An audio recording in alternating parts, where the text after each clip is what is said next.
that final roster, we'll pass that on to you.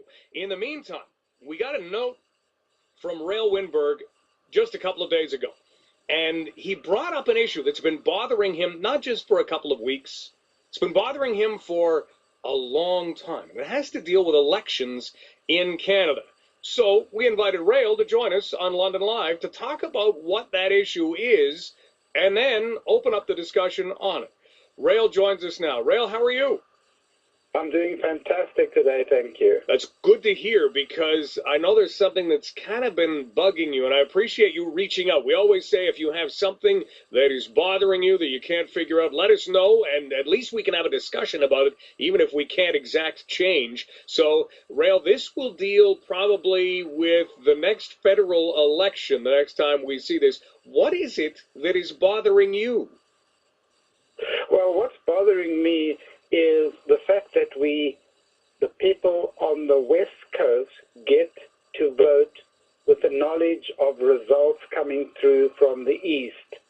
This has happened in federal elections as far back as I can remember, and it's bothered me maybe 30 years, I can't recall exactly, and I've done stuff. I've written to the newspapers, I've spoken to MPs, in fact, I've spoken to a Prime Minister, Joe Clark, and, there's always been a reasonable response that they see what I mean, but nothing's still be done. And this is the point that I'm making. As far as I'm concerned, when you vote, there should be an equal playing field for everyone.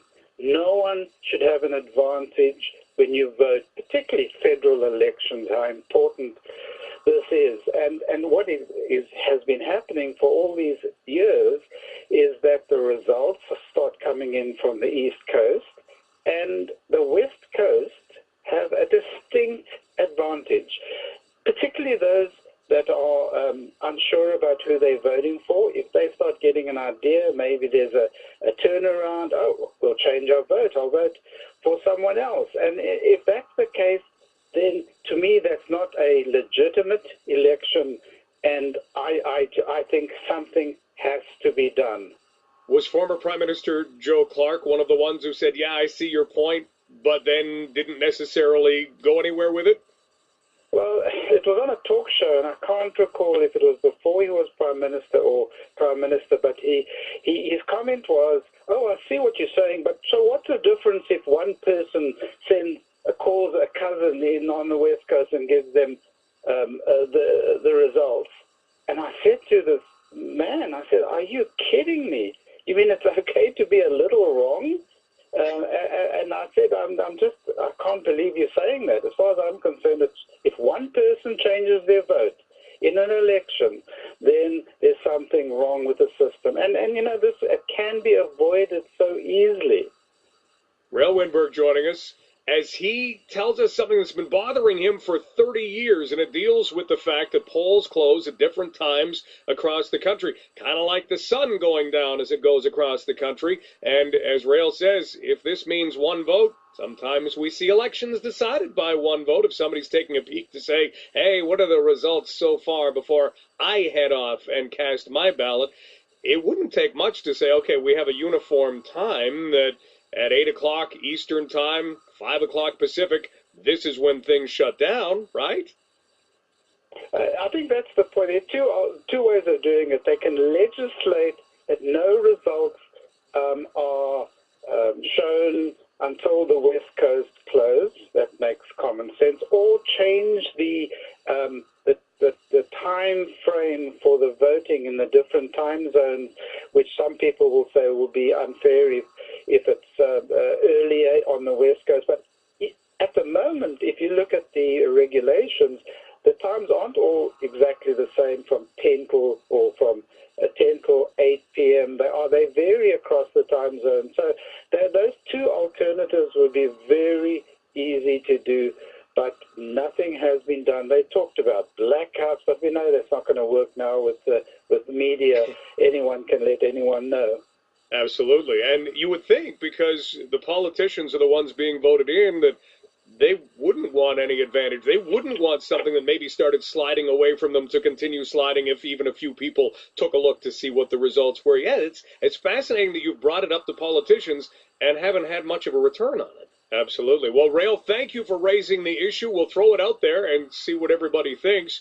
Before we let you go, you had an appearance on Dragon's Den. Everybody always wonders what it's like to be on Dragon's Den. What can you tell people about what the behind the scenes is like? Well, I think that's the exciting part about the opportunity to be on Dragon's Den. But one has to know that it's purely entertainment. Like I went on the show, I actually did my audition in London, and I was one of 4 Londoners to go through to be taped in Toronto. And we had this amazing, I had a pitch, and it was an amazing opportunity in the den, and I got 3 offers, and I ended up with I shook hands with Jim Treleving on a phenomenal deal, 250% more than I was asking, and it stops there. And I believe 80 to 90% of the deal, the handshakes in the den don't go through, aren't finalized. So it's purely entertainment, not purely entertainment. There are phenomenal deals, but the point that you made, the behind the scenes, was phenomenal. I had an amazing producer who helped me through the whole process because I had a team. I did a presentation. My product was just a concept, another beer. More people asked for or are offered another beer more than any other beer. Would you like another beer? So I created this product, another beer, and pitched it, and I got 3 of the 5 dragons interested. And Kevin O'Leary was on the show. This was back in 2013, but it was one of the most exciting experiences, especially to get a deal, even though it meant nothing in the end, but it was a magnificent experience. Rael, it's been great talking with you today. Thank you so much for bringing the election issue to our attention. Have a great weekend. Thank you very much, and the best to you, too.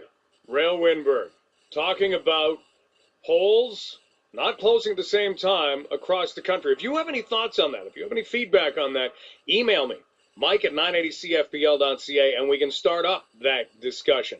Email Mike at 980cfpl.ca. We're going to take a quick break, and then coming up next, Jake Jeffrey's going